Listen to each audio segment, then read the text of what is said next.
अभिनव अरोड़ा एक ऐसा नाम जो पिछले 1 साल से इंटरनेट पर सुनाई दे रहा है। यूट्यूब पर इसके ऊपर हजारों वीडियोज होंगी, लेकिन इसके पीछे का पूरा सच किसी ने नहीं बताया है।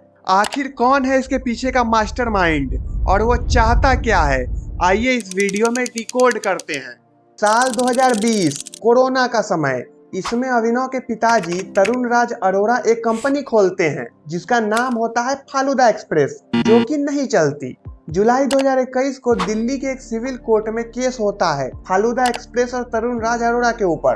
एक्यूज्ड का कहना था कि तरुण राज अरोड़ा ने उससे 1,38,950 रुपए लिए फालूदा एक्सप्रेस के कार्ड्स और मैन पावर देने के लिए, जिसमें वो फेल रहे। उसके बाद तरुण राज अरोड़ा ने एक्यूज्ड को 50,000 रुपए ट्रांसफर किए और 88,950 रुपए का चेक दिया, जो कि बाउंस हो गया। चेक बाउंस होने के बाद भी पैसे नहीं मिले, तब एक्यूज्ड ने केस किया। इस केस का डिसीजन आता है दिसंबर 2023 में, जिसमें कोर्ट तरुण राज अरोड़ा को दोषी पाती है। केस की पूरी जानकारी की लिंक मैं डिस्क्रिप्शन में दे दूंगा, आप जाके पढ़ सकते हैं। इस केस से एक बात तो प्रूव हो गई कि ये लोग आज के फ्रॉड नहीं है। फालूदा एक्सप्रेस के यूट्यूब चैनल से ही अप्रैल 2020 में ये वीडियो पोस्ट होती है। गुड इवनिंग मम्मा, आप कैसे हो? मैं अच्छा हूँ। आई एम सॉरी मम्मा। इस वीडियो की कुछ डिटेल्स नोट कीजिए। जैसे ये अपनी माँ को मम्मा बोल रहा है, जो कि अब अपने आप को भक्त दिखाने के लिए मैया बोलता है। इसी वीडियो से इसका एक्टिंग कैरियर शुरू होता है। फालूदा एक्सप्रेस के फेलियर के बाद इसके पिताजी को इसमें स्कोप नजर आता है और वो इसको एज ए भक्त लॉन्च करते हैं। पहले ये अलग अलग सोशल मीडिया प्लेटफॉर्म पर भक्ति का नाटक करता है, जैसे ये वीडियो पिछले साल के गणेश उत्सव का है।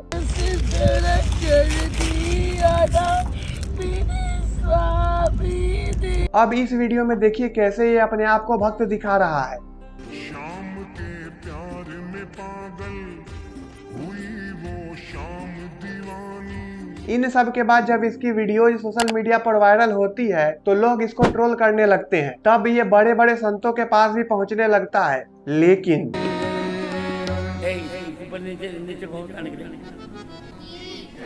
आप पर नीचे जाओ।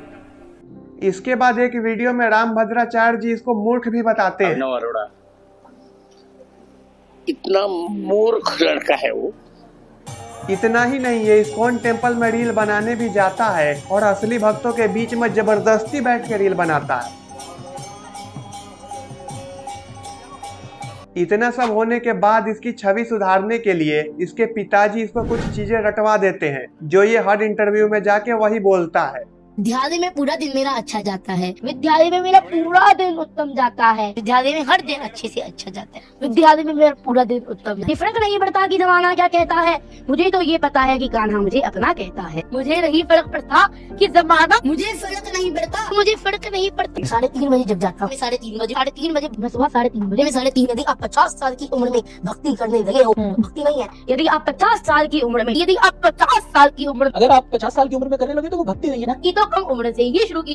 पैर है और भौतिक हाथ दोनों ही जरूरी हुए ना। ये हाथ भौतिक और ये पैर जो है ये आध्यात्मिक है। आध्यात्मिक ज्ञान आपका पैर, ये हाथ जो है ये भौतिक है। पैर हाथ पैर। इसके बाद ये इमोशनल कार्ड खेलने लगते हैं, जैसे मेरी भक्ति पर सवाल उठाया जा रहा है। क्या ये मेरी भक्ति को नकली कहा जा रहा है। लोग कहने अब फर्क पड़ गया। अरे कब तक फर्क नहीं पड़ेगा। मोटा टोटला बोल रहे थे, हमें सोचा था उनको कुछ यूज मिल रही है, वो कमा रहे हैं, लेकिन अब मेरी भक्ति क्या गई है, मेरी भक्ति को नकली कहा जा रहा है। मैं भक्ति करना गुनाह है तो ये गुनाह मैं 10 बार करूंगा, 100 बार करूंगा, 1000 बार करूंगा, 1,00,000 बार। लेकिन जब भक्ति का टेस्ट होता है तो ये देखिए। कृष्ण के पास जो सुदर्शन चक्र था वो उन्हें किसने दिया था? भगवान श्री कृष्ण के पास जो सुदर्शन चक्र था वो उन्हें दिया था। किसने? कहां से मिला था? ऐसा शिव महापुराण में भी लिखा है, विष्णु को दे दिया सुदर्शन, लक्ष्मी सी सुंदर नारी। ऐसा शिव महापुराण में वर्णन आता है कि विष्णु को दे दिया चक्र सुदर्शन, लक्ष्मी सी सुंदर नारी। ये किसने दिया था सुदर्शन चक्र, ये बताइए। शिव जी ने। शिव जी ने। वो उसका अर्थ क्या है? कृष्ण का मतलब क्या होता है? और कृष्ण नाम का बहुत सुंदर अर्थ है जी। कष्ट हरने वाला। यहाँ भी फेल होने के बाद ये लोग सबसे सेफ और मोस्ट यूज्ड प्लान एग्जीक्यूट करते हैं, विक्टिम कार्ड, जहाँ ये लोग दावा करते हैं कि अभिनव को धमकियां मिल रही हैं। मेरे घर वालों के पास कॉल्स आ रही हैं कि आप घर से बाहर नहीं निकल सकते, आज की बात बता रही हूँ। आज 3:30 पौने 4 बजे के करीब हमारे पास लॉरेंस बिश्नोई ग्रुप से एक मैसेज आया व्हाट्सएप ग्रुप में, जिसमें हमें धमकी दी जा रही है कि अभिनव को मार दिया जाएगा। थोड़ा भी समझदार व्यक्ति ये समझ सकता है कि ये झूठ बोल रहे हैं। इसके बाद भी ये लोग नहीं रुकते, समय समय पर इसकी छवि सुधारने के लिए कुछ न कुछ करते रहते हैं और एक्सपोज होते रहते हैं। इतना ही नहीं, ये बच्चा अब कथावाचक बन चुका है। ब्राह्मण ने राजा विक्रमादित्य जी से कहा, मुझे पता है, और अब करोड़ों की गाड़ी में भी घूम रहा है। राधे राधे। आखिर सवाल है कि इनका उद्देश्य क्या है।